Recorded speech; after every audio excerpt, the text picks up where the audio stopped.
The purpose of Wealth Talk is to educate, inform, and hopefully entertain you on the subject of building your wealth. WealthBuilders recommends you should always take independent financial, tax, or legal advice before making any decisions around your finances. Welcome to episode 88 of Wealth Talk. My name's Christian Rodwell, the Membership Director of WealthBuilders, and I'm joined today by our founder, Mr. Kevin Whelan. Hi, Kevin. Hello, Chris, and a very happy 2021 to you. Happy New Year to you too. And we are back with another episode of Wealth Talk, and we're continuing where we left off in 2020, which was talking about entrepreneurship for children and teenagers.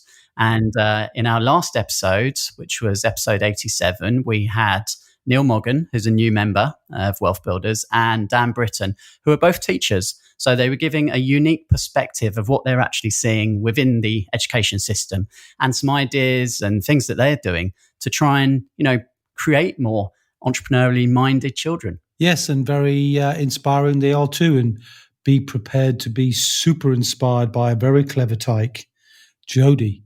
Literally, and a powerhouse, isn't she? In more ways than one, as I'm sure you'll reveal, Chris. And you can tell straight away from the get-go that you're going to be bowled over by her blaze energy. And she's got so much energy for everyone to share. So make sure that you pay attention and listen out for the wealth lessons as well, as we will debrief them at the end. Yeah, absolutely. So Jodie is clearly very passionate about this topic and has co-authored the Clever Tyke series, which she talks about. But more recently, she's actually co-authored a brand new book, How to Raise Entrepreneurial Kids, with Daniel Priestley. And Daniel was our guest on episode 67 of Wealth Talk last year. And this book on how to raise entrepreneurial kids is interesting because it actually talks about 4 pillars. We don't talk about it in the interview, but they talk about, the importance of the right mindset at a young age, having the right skills, the right experiences, and coaching, in order for that child to thrive. And certainly I think you'll hear from the interview today about the importance of just giving children that freedom to be creative and to make mistakes and not worry about it. Well, it's great to hear somebody else with a view and a take on pillars. But a couple of those are particularly relevant, I think. One is to recognize that kids have got a lot of tempo energy. They love doing things. You can hear in our language, can't you? He was acting like a kid again. And, we like to dress up. We like to do things. And I think giving children experiences, which gets them to think about and take money as part of something, so they get an experience there is great.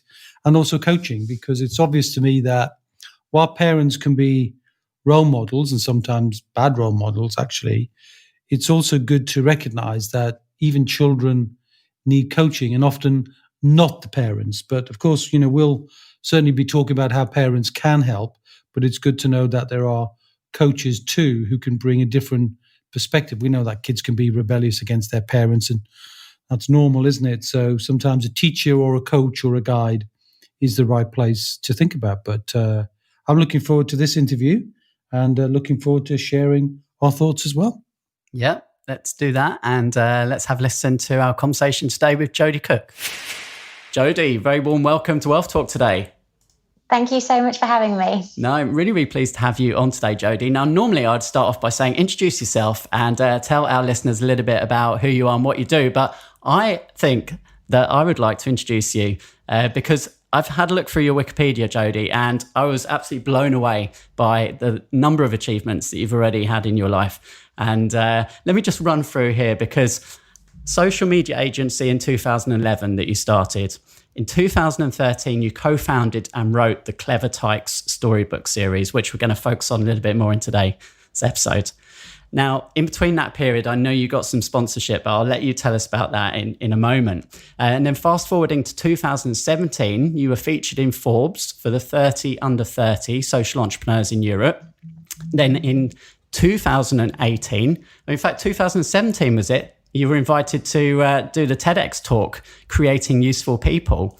And then the following year, in 2018, you were a contributing writer for Forbes magazine and also competed in the World Championships as an international powerlifter for Great Britain. And then this year, you've co-authored your latest book with Daniel Priestley, which is titled How to Raise Entrepreneurial Kids. So quite a lot going on there, Jodie. Yeah, I guess so. I mean, when you put it like that. Women of such a young age. And of course, today's topic is all about, inspiring young children and adults around enterprise and entrepreneurship. So, really interested to hear your background today, Jodie. But I mentioned there that in between you co-founding and writing the Clever Tykes storybooks in 2013, you actually got some sponsorship. So why don't we start off with that point and tell us a little bit about the Clever Tykes series, Jodie? Sure. The Clever Tykes series are 4 storybooks and accompanying resources. And it's all about role models. It's all about giving kids entrepreneurial role models so that they have experience of a kind of character that's a bit entrepreneurial that they can learn from and emulate and be inspired by. And my co-founder and I wrote them. We didn't really have a clue what we were doing when we first started writing them. It was just like, yeah, sure, we'll just write some children's books and we'll get them stocked and we'll sell them and it'll be easy. And then we worked out that whilst we were selling them and they were kind of going places, we realized that to have them make the most impact, we wanted to give them away. We wanted to find a way of giving everyone an entrepreneurial role model, no matter what their background was. And so that's when we set about trying to get sponsorship. We tried to get very small sponsorships. So we tried to get banks and airlines and supermarkets to sponsor kind of 5 schools at a time. It took us so long to get even one of those signed off that we thought, hang on, it's going to take us like years to do the whole country. So that's when we just scrapped all our plans and thought we just need to find one sponsor who can sponsor the books into all of the primary schools in the UK, which is 24,000 primary schools. So we put all our energy into that one goal and then managed to secure it. And Lloyds Banking Group became our sponsor, and it meant that every kid in the UK at a UK primary school could have an entrepreneurial role model. So that was such a big thing to secure, which then led on to the Forbes 30 under 30 and lots of things after that. And also this book, the How to Raise Entrepreneurial Kids book, is very much linked to that project. Yeah. So take us back then, Jodie. What happened in your childhood that led to you being so entrepreneurial minded? I don't know if it was ever conscious, but I do know that I was raised with such a fierce sense of independence, and there were so many occasions where I was just thrown in the deep end, and just like it was just a case of just get on with it. What's the worst that could happen? You'll figure it out. And these were just phrases that were constantly said to me that I probably still repeat back to myself now. Like, what's the worst that could happen? Like who really cares? Does it matter? Just go for it. All those little kind of snippets of mantras that still stick with me. But a couple of the examples in particular that stand out. One is that from a really young age, I was probably about 3 or 4 when it first happened. But whenever my family went away to grandma's house for the weekend or away on a holiday, it was up to me to pack my own suitcase. So I don't even know if I was handed a suitcase. I probably had to get it myself. And then it was up to me to decide what to wear, to plan for that week, and to work out exactly what to put in it. And I wasn't given any guidance, and I wasn't ever told, no, you can't take that, or, have you thought about this? It was all up to me to do and to plan. And looking back at it now, I must have got so much from that, because it meant that it was all up to me. I was in charge of my own destiny. And really, the worst thing that could happen is I wore some silly outfits for a couple of days and then maybe didn't do that again. But so the suitcase was definitely one of them. And then another thing that I always did and was encouraged to do was just book my own phone appointments, and also book my own appointments using the phone. And also I was just confident using the phone. So in our house, whenever it rang, it was like a race. Like everyone would rush towards it and go, I'll get it. And we were very confident and comfortable just talking to whoever was on the other end of it. And I know now that even maybe some of the people I've hired in the past have not wanted to speak on the phone because it's a scary thing and you don't know who's on the other side of it. But I think that being able to just confidently answer it, and being able to just, if you need a dentist appointment or a doctor's appointment, just calling up and making one, even if you're a 5-year-old trying to book it. I think that it teaches you so much. And so they're two of the examples probably that I learned so much from, that led to me being able to start a business at 22 and not feeling like it was a big deal. Mm. And do your parents come from, business backgrounds, entrepreneurial backgrounds as well? I'd say, well, definitely entrepreneurial. So my dad, when I was very young, I thought my dad sold cars. And then I found out that he taught other people to sell cars. And then I found out that he trained teams of people in being really good at sales. And then I found out that he was transferred between car dealerships to turn around ones that were failing and make them successful again. So I very much knew age-appropriate things about my dad's work whenever it was the right time for me to learn about it. And then my mom she was kind of in the corporate world until I was about 12 maybe, and then she was self-employed from then. So she worked from home from all my teenage years. So I definitely remember, there was a study and there was a room that she worked in, and that was kind of her space for doing it. And whenever she was on the phone, we had to be quiet. And I remember picking up a really good sense that work was important, and work was something that you take seriously and that you put your all into, and you always make sure that you give the best impression of yourself. Yeah. In our last episode, Jodie, episode 87, we featured two teachers, and I asked them both about the role of entrepreneurship coming from the parents and from the schools. Now, obviously, you can see both sides, not as a parent yet, because you're not a parent yet, but obviously you have interviewed so many parents, and certainly in your latest book, How to Raise Entrepreneurial Kids, there's over 150 stories in there, and from both parents and entrepreneurs. So what are some of your favourites and, best lessons from that book? There are so many amazing ones, and actually some of them even conflict with each other, but I think that's a good thing, because the book is definitely not about giving parenting advice or giving advice in any way. It's about sharing loads of stories, and if one resonates, great, and if one doesn't, then it's fine to just move on. So one of the ones that stands out is someone called Deepak Taylor, and he founded a company called latestfreestuff.co.uk, and it's all about finding people bargains and coupons and things online. And when he was younger, he started experimenting with eBay, and he started finding things from around the house and putting them on eBay. And then he was just amazed at how people would actually buy this stuff that he just thought was completely useless. And he was talking about how he listed some of his mom's items on eBay. And then at first she was like, "What are you doing listing my stuff?" And then she was amazed at how they were actually getting bids on these things. And then that led on to him actually buying things in bulk and turning that into a business when he was kind of in his late teens.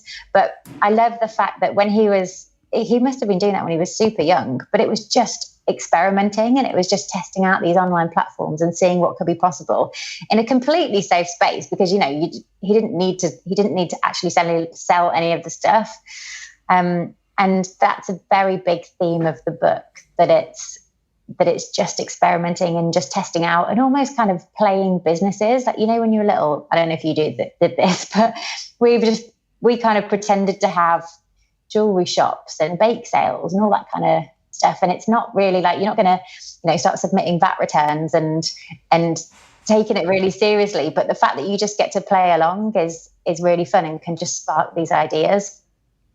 Another thing that's mentioned quite a bit, specifically in one section that's about attention spans, is this concept of developing mastery. So one of the parents who submitted a story for the book was talking about this concept of like doubling down on whatever they're interested in. So he was saying, like, at the moment, his son's really interested in dinosaurs. So they're kind of doubling down on dinosaurs. So they'll go to dinosaur museums and they'll do research little projects on different types of dinosaur. And he'll have like a dinosaur bedspread. And the idea is that they want him to develop this mastery over the subject and this deep knowledge, so that he can almost learn how to do that, learn how to be so engrossed in a topic that he could really easily apply that elsewhere. And I quite like that idea of developing a long attention span, especially in today's world where you've got smartphones and the internet and everything trying to distract you at any given time. I love that doubling down idea. And do you believe, Jodie, that entrepreneurship is born, or do you believe, because you talk about becoming enterprising, right? So do you believe that this is something that children can be kind of not trained in, but certainly encouraged and developed, rather than it just being something that someone either has or doesn't have? Yeah, for sure. I believe that. I think being entrepreneurial is a mindset and is a way of thinking. And I think that although not everyone wants to start their own business, there's still a place for entrepreneurial behavior and entrepreneurial thinking. And I think that the most brilliant people who are hired in companies are entrepreneurial, even though they might not own the company. What do you feel is missing from the educational system at the moment, Jodie? And what's relevant right now when it comes to kids learning about money? About money. So,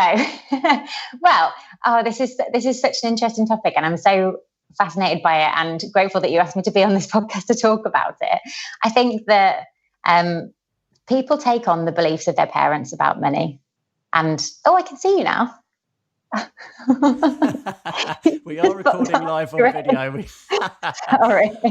I popped up. Well, nice to meet you. I know.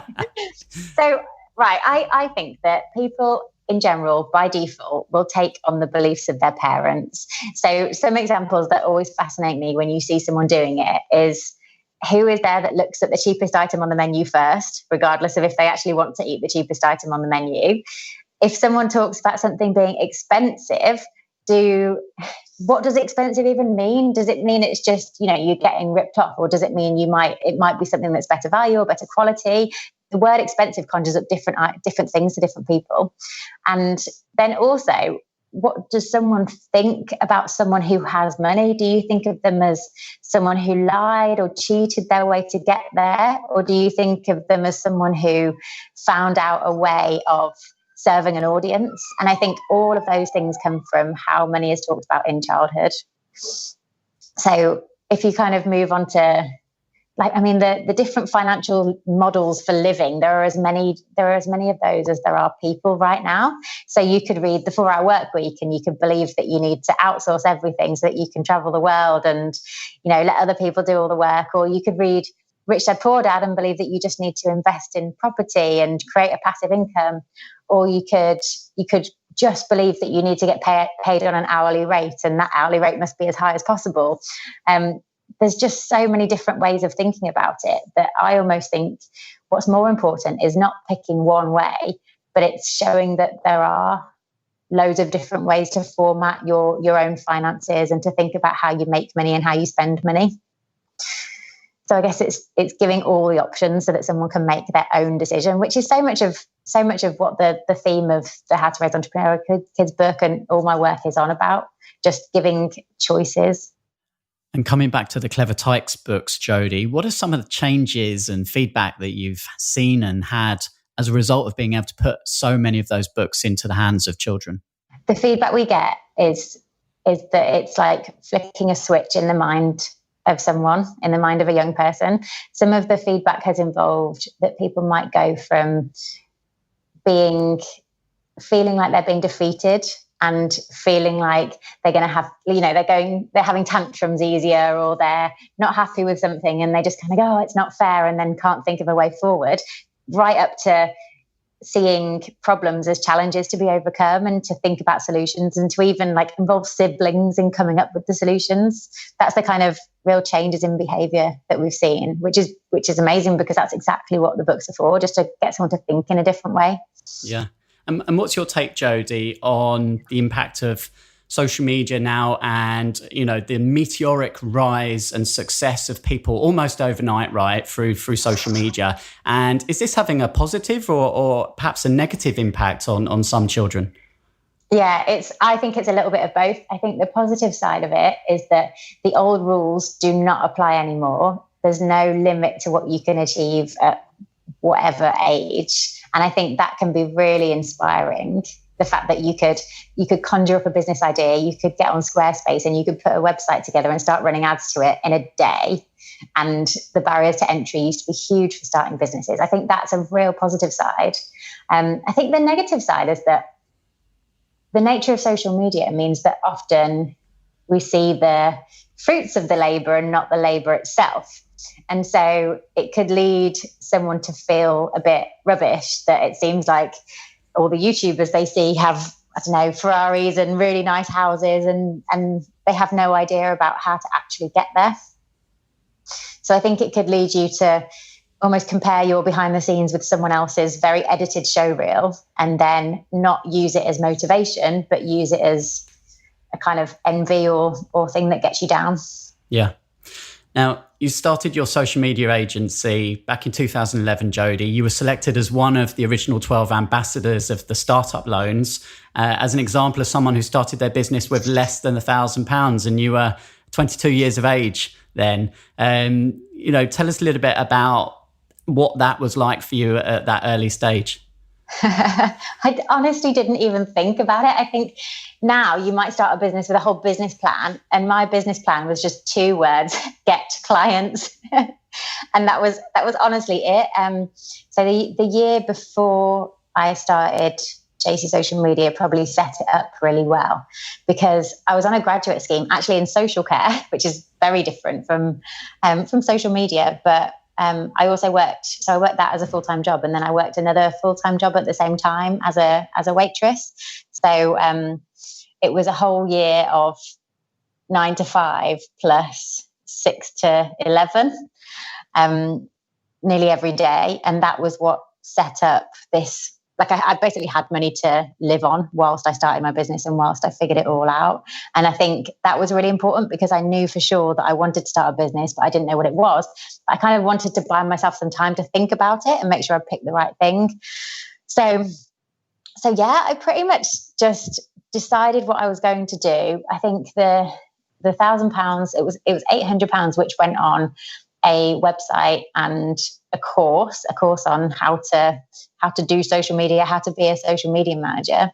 And then I turned up to networking events. And I must have been I was super young, I was super naive. I turned up to networking events, told everyone what I was doing. And then when someone came up to me afterwards and said, "Oh, that's interesting, let's talk about that," I followed them up again and again and again to talk to them about it, because I just thought, you said you want to talk about it. Let's talk about it. And so I think it was just that naive persistence that led to having conversations, which led to meetings, which led to proposals, which led to clients. And I think it was a real big deal for me to get one client. And then once that was signed off, I was like, well, that's one. I mean, how hard is 2 or 3 or 4? And then it grew from there. It was just that confidence to actually have that first client. And I think that made all the difference. Yeah. It certainly shows a mindset, right? And the fact that you've competed all the way up to the World Championships, you've been, voted, in the 30 under 30. Another award I haven't mentioned, along with your husband, Great British Entrepreneur Award, title of Entrepreneur's Champion there. It clearly shows that it's a mindset thing, right? More so than perhaps the educational background. So would you 100%. Agree with that? Yeah, 100%. I think that the world is what you kind of project out who you are, and that's what you hear back. So if you decide that today is going to be an amazing day, you will kind of collect evidence to back up that today is going to be an amazing day. And I think if you do the opposite, then the opposite happens. So if you approach life in such a way that, well, yeah, why couldn't I get to the World Championships? Other people are doing it.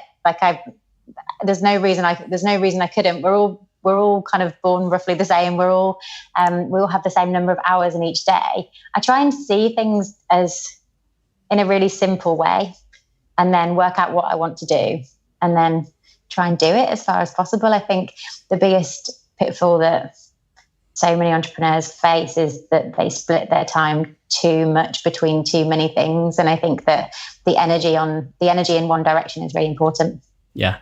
So knowing what you're good at, what you're not good at, focusing on those things, important advice. Yeah. And, to kind of wrap things up here in terms of, really the way you're building your wealth, Jodie. You are obviously building it in multiple pillars, businesses, and now across IP as well, but also joint ventures. So, your latest book is co-authored with Daniel Priestley. Daniel obviously featured on episode 67 of Wealth Talk. And tell us a bit how that came about.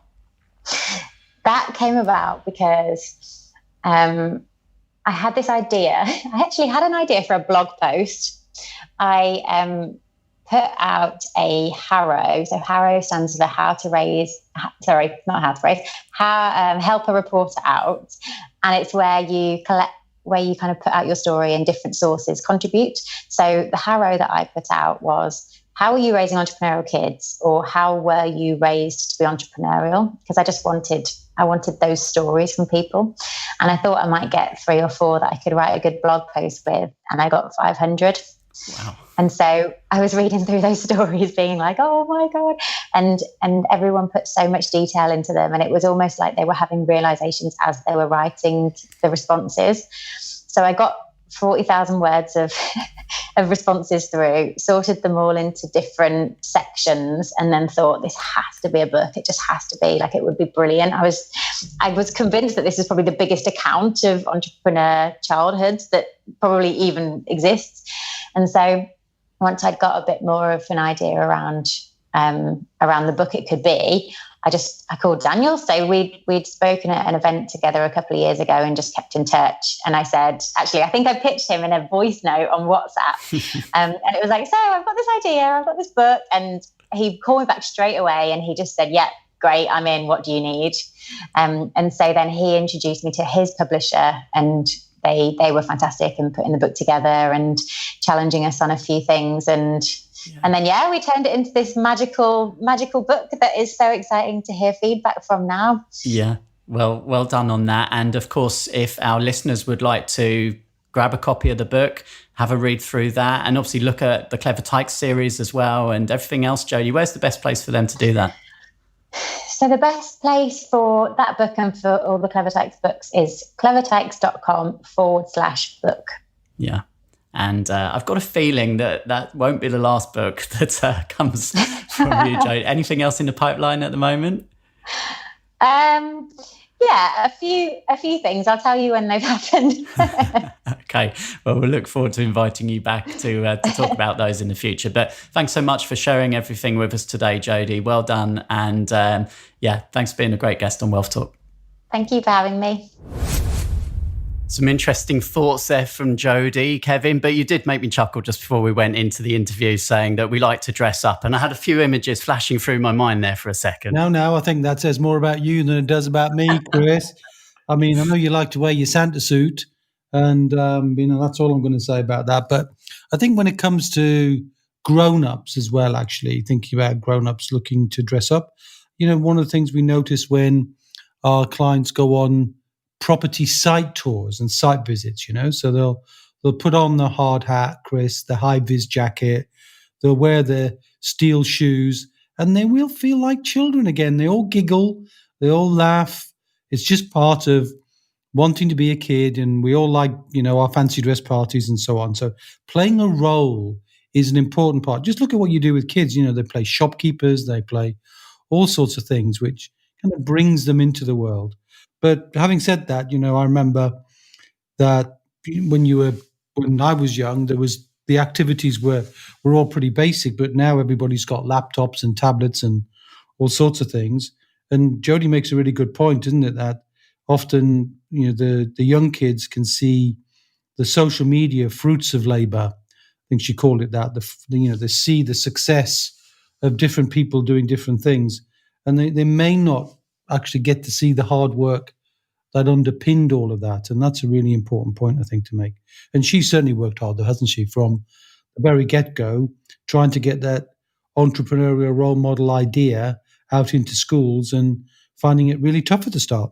Now, obviously, everyone listening now, I imagine, will be of an entrepreneurial mindset and therefore most likely have an interest in their children developing that as well. But, sometimes children, they just might not be interested. So it's not about forcing this upon them. But what I did like about is something Jodie said was doubling down on their interests. So simple example, they're interested in dinosaurs. Just, double down on that. See if that can be developed into something. Yeah, I take the point, react to that rather than just sort of take it for granted, which means you've got to be there and you've got to be present with your kids. And sometimes it will have an impact on life in general, but creativity is a real key. And I remember a few podcasts ago, Chris, I can't quite remember, but I think we talked about, the fantastic TED Talk about the loss of creativity and how kids are almost educated out from having the freedom to make mistakes, and grown-ups start to turn into people who just avoid mistakes at all costs. I think it was Tim Robinson's TED Talk. Ken Robinson's, I'm sorry. Thanks for correcting me.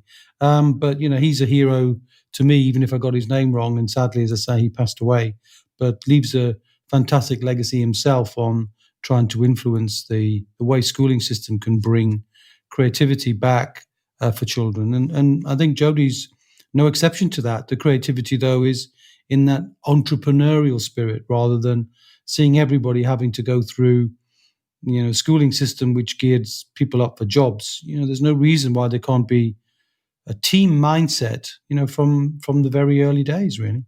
Yeah, well, she mentioned that, involving your siblings in creativity and problem solving, and, you can still be enterprising even without being a business owner. So it really is about the mindset, isn't it? And it always comes down to, whatever you think and believe is possible to achieve, as obviously it goes back to the Think and Grow Rich book, which is so seminal. Yeah, and I suppose we're influenced by our observations, but we're not determined by those things. So we can choose our own paradigm in the end. And I think we can do that for our children and try and put them in situations where they can participate, those experiences, they can learn, and we'll do our best through books from the very earliest ones, the financial fairy tales, which are really set in kind of medieval thoughts, to Jodie's books, which are, if you look at those, they're really up to date, aren't they? Kids who are very much with it, and the language that she writes there is all very much about the modern child. And we always see the familiar lessons, and we talk about wealth dynamics almost every episode. But a key element, which again Jodie touched on, is the who, not how, and a couple of examples there. Yeah, definitely the big who with the Lloyd sponsorship. That's much easier, wasn't it, than getting lots of individual sponsors. I think she also touched on that with using Daniel, giving a great contact. Daniel, who's a friend of WealthBuilders, and we've had him on a podcast, and we like Daniel a lot. And using his publisher and other examples as well, I think. So we're in the new year, and before we broke up, we put out a little rally call to see if we could hit the milestone of 100 reviews on Trustpilot. And I'm very, very pleased to say that we smashed it. We've now well over 100 reviews. So thank you so much for everyone that has kindly left some words there. And it's been so nice reading through those. And as always, be nice to just pick one out, Kevin, and share that right now. So Claire has said, I've always been a great saver of money, but never really understood how to create assets and passive income. It all seemed a bit out of reach to me, to be honest. Then I discovered WealthBuilders. The amount of education I've received and the connections and confidence that I have gained have completely exceeded my expectations, and I firmly believe that I will reach my goals in time. If anyone wants to truly, honestly understand how to build wealth in the long term, then this is the place to be. Well, there you go, Chris. So let's hope that serves as words of inspiration as we move forward in 2021, and you create your own paradigm in 2021. And obviously 2020 gave us a different set of circumstances, but we all can choose our response.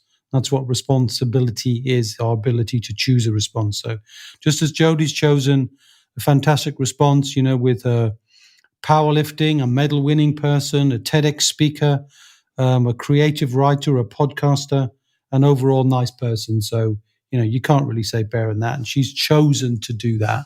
And I think make 2021 the year You're going to choose to stand up for something.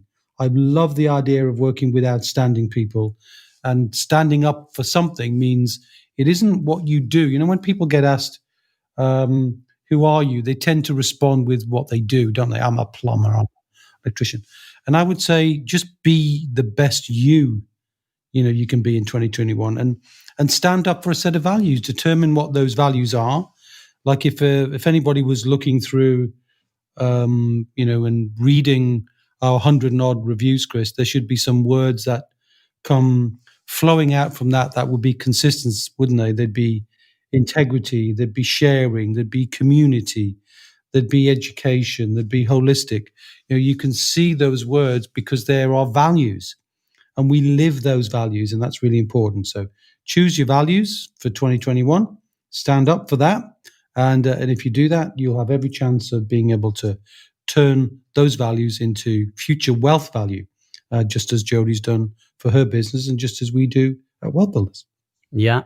Sharing that knowledge and collaboration is key. And we talked on the last episode, obviously, with Neil Moggan, and we're going to be working with Neil to put together some education around this topic of entrepreneurship for kids and teenagers. So we're working on that, really excited for that to be ready. But we also said on the last episode, if you're listening right now and this is an area you're interested in, then reach out to us, let us know, because, the more people we can get involved in this, the more support and ideas that we can bring together, then that would be fantastic. And we had people reaching out through social media, Kevin. So that's great. And if you're listening now and this is an area where you'd like to get involved with us, then please do drop us a message, hello@wealthbuilders.co.uk, or through the Facebook groups online. We'd love to hear from you. Yeah, and I think we learned a lesson from Jodie there, didn't we? When she used, what did she call it? A harrow? Yes, help a reporter out. Yeah, help a reporter out. What a lovely term. Why don't we do a how, which is help a wealth builder out, and let's try and see if we can't put something together inspirational for kids. We're determined to do it. Wealth Builders for Kids. Come on, be part of that. Stand up to that if you don't have anything else that you want to stand up for in 2021. Yeah, sounds good. Okay, thank you for listening today. We appreciate you being back with us again for another year. And Kevin, we'll catch up same time, same place next week. I look forward to it, Chris. Until then, my friend, see ya. We hope you enjoyed today's episode.